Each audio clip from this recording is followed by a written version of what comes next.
Continuemos con esta predicación, amados hermanos, que hemos titulado Cuando regrese Cristo, cuando Cristo regrese, hallará fe en usted.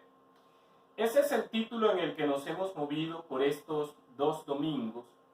Y en la primera parte de esta predicación, basada en la parábola de la viuda y el juez injusto, Lucas capítulo 18, los primeros 8 versículos, hablamos de los enemigos de la fe. Y hablamos de 4 enemigos de la fe que el contexto de Lucas 18, del 1 al 8, nos muestran. El primer enemigo del que hablamos son ciertas ignorancias que a veces se manejan, se observan en el pueblo cristiano. Ignorancia sobre la justicia de Dios, ignorancia sobre el tiempo perfecto de Dios. Y el segundo enemigo del que hemos hablado tiene que ver con esta cultura de lo instantáneo que envuelve a la iglesia del Señor y que la ha afectado en gran manera por largos años ya. Pero hay un tercer enemigo y tiene que ver con el orgullo espiritual. Y allí hablábamos entonces de la parábola del publicano y el fariseo y el publicano. El orgullo de este fariseo evidencia que es imposible que en un corazón lleno de orgullo espiritual haya una fe genuina, una fe verdadera. Y en cuarto lugar, el cuarto enemigo del que hablamos tiene que ver con esa dependencia total en las riquezas, en los bienes materiales, pero también el amor a las riquezas.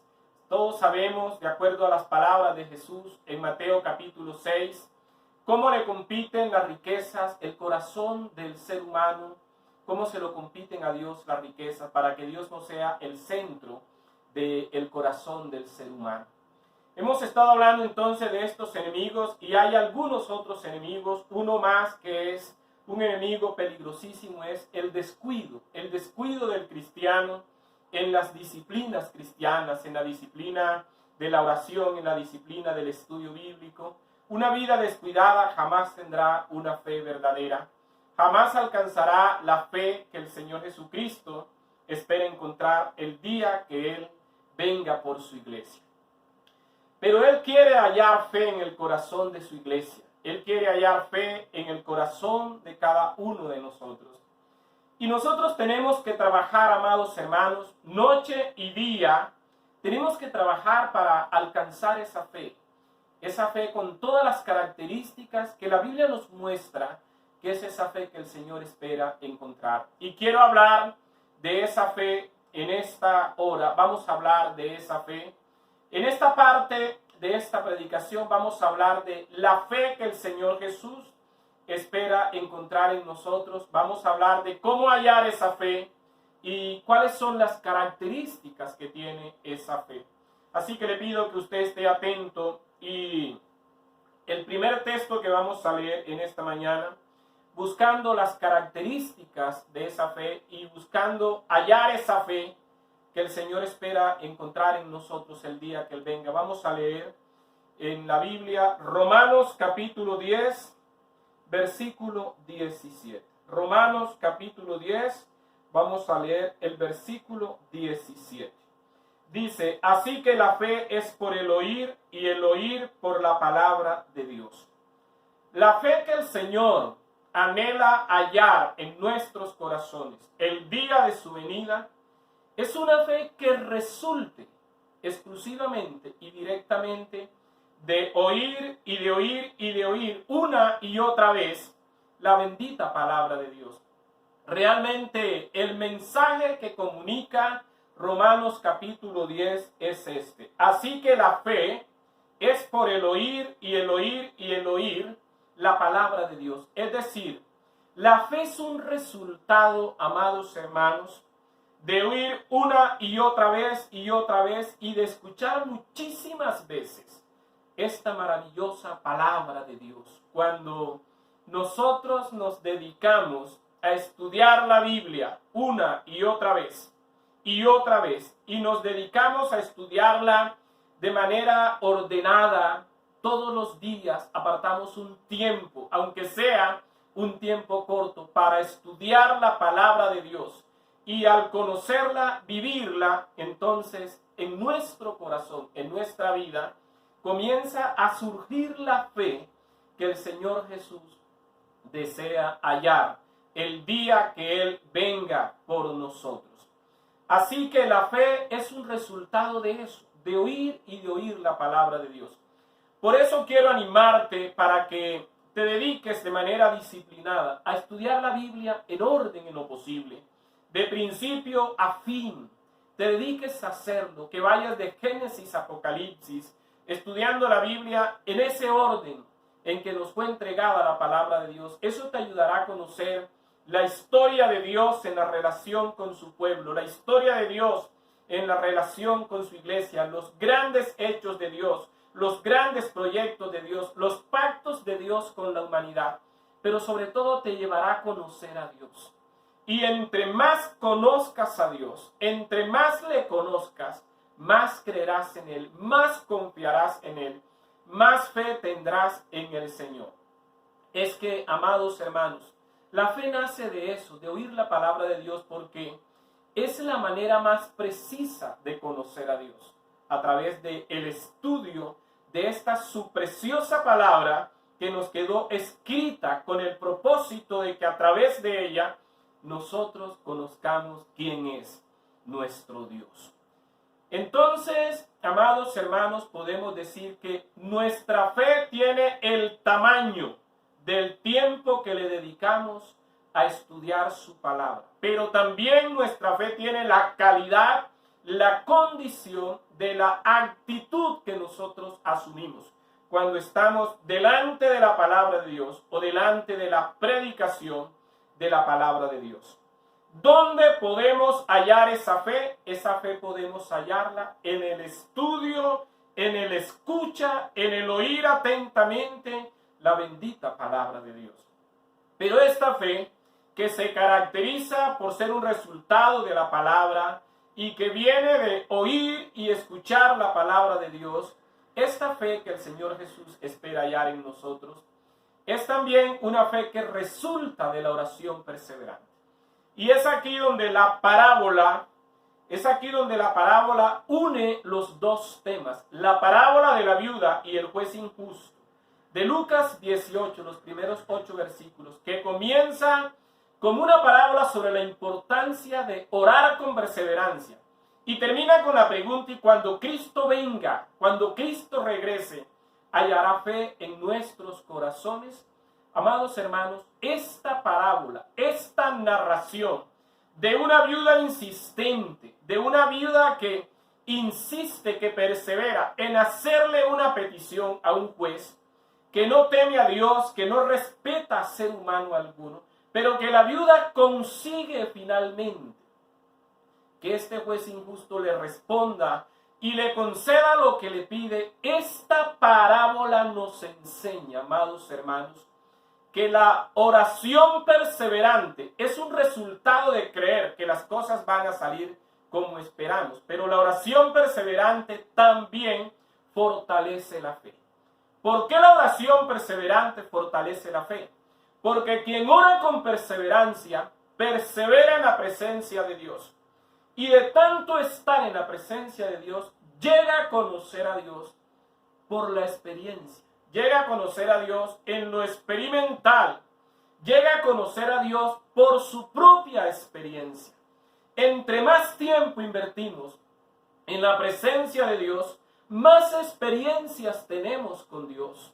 Más conocemos a Dios, y no por lo que se nos dice, sino por la experiencia personal. Y como la fe es un resultado directo de conocer a Dios, entonces, cuando tú vives, cuando tú llevas una vida de oración perseverante, son muchas las experiencias que vas a tener con Dios. Vas a conocerlo en esa relación íntima, en esa relación estrecha con Él. Tú vas a conocer a Dios. Y en ese conocimiento tu fe va a crecer. Por eso estamos diciendo, amados hermanos, que aunque orar con perseverancia es un resultado de tener fe, la oración perseverante hace crecer y fortalece la fe. Entonces, en segundo lugar, esta fe que el Señor anhela hallar en nuestros corazones es un resultado de la oración perseverante.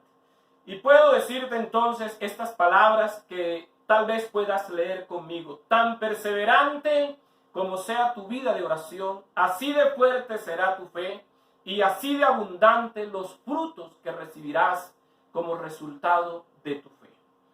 Pero esta fe que el Señor espera encontrar no solo es un resultado de oír y oír la palabra de Dios, no solo es un resultado de la fe perseverante, sino que es una fe, la fe que el Señor espera encontrar es un resultado, es una fe caracterizada. En tercer lugar, es una fe que se caracteriza por la gratitud a Dios, por la gratitud a Dios. Allí en el contexto de este capítulo 18 de Lucas, en el capítulo anterior nosotros encontramos la historia de los 10 leprosos que son sanados. Y ya les contaba sobre esta historia. 10 leprosos se paran delante de Jesús y le piden que por favor les sane. Jesús les dice, vayan y se muestran al sacerdote. Y cuando ellos van a mostrarse al sacerdote, reciben sanidad.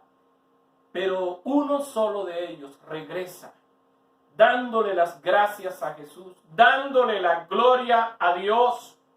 Y cuando él regresa, Jesús, asombrado de que solamente regrese él, el Señor Jesús dice estas palabras.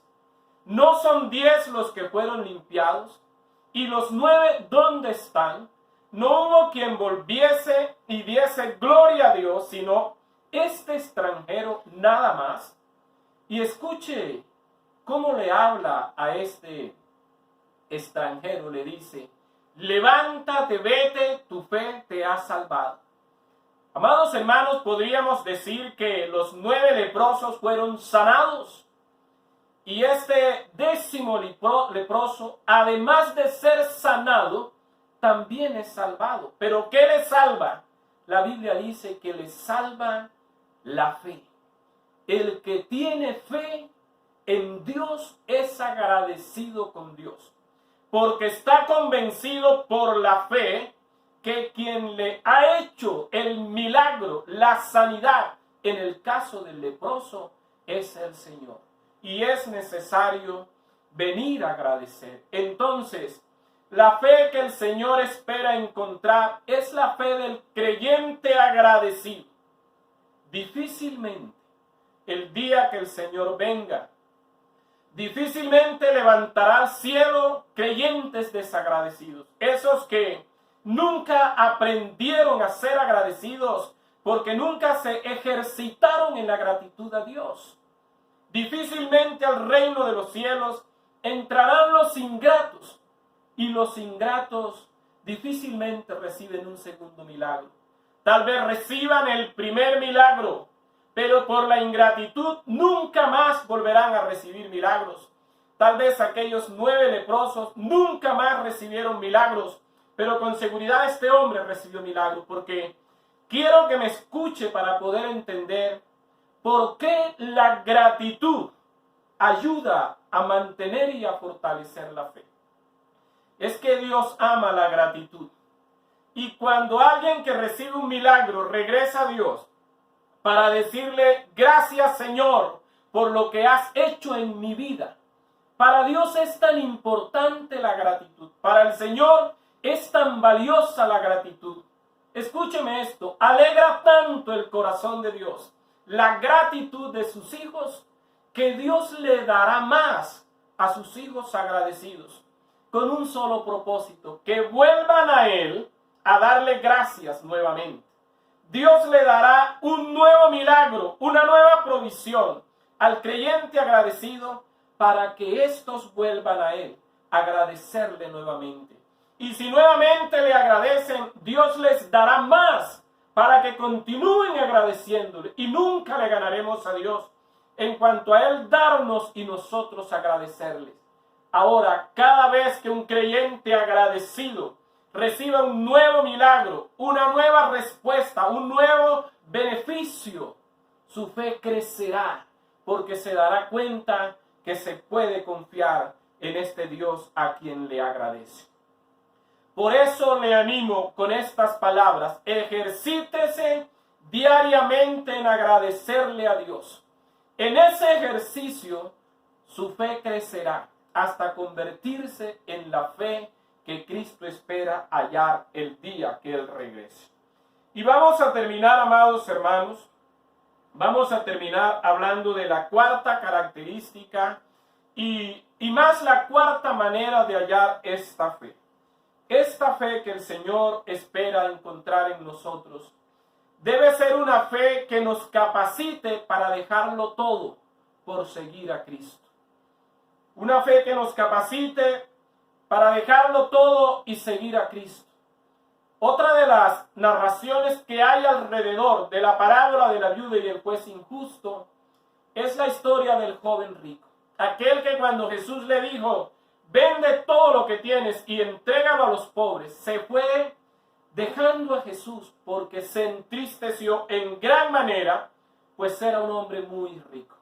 Entonces Jesús dijo, cuán difícilmente entrarán en el reino de los cielos los que tienen riquezas o los que ponen su confianza, su fe es en las riquezas. Cuando los discípulos oyeron esto, dijeron, qué difícil es que uno se salve. Pero Jesús dice, lo que es imposible para los hombres, es posible para Dios. Entonces Pedro toma la vocería y dice Pedro estas palabras que aparecen en Lucas capítulo 18, versículo 28. Pedro dijo, he aquí nosotros hemos dejado nuestras posesiones y te hemos seguido. Pedro dice estas palabras dirigiéndose a Jesús. Y miren lo que le dice Jesús. Jesús les dijo, de cierto os digo que no hay nadie que haya dejado casa o padres o hermanos o mujer o hijos por el reino de Dios que no haya de recibir mucho más en este tiempo y en el siglo venidero la vida eterna.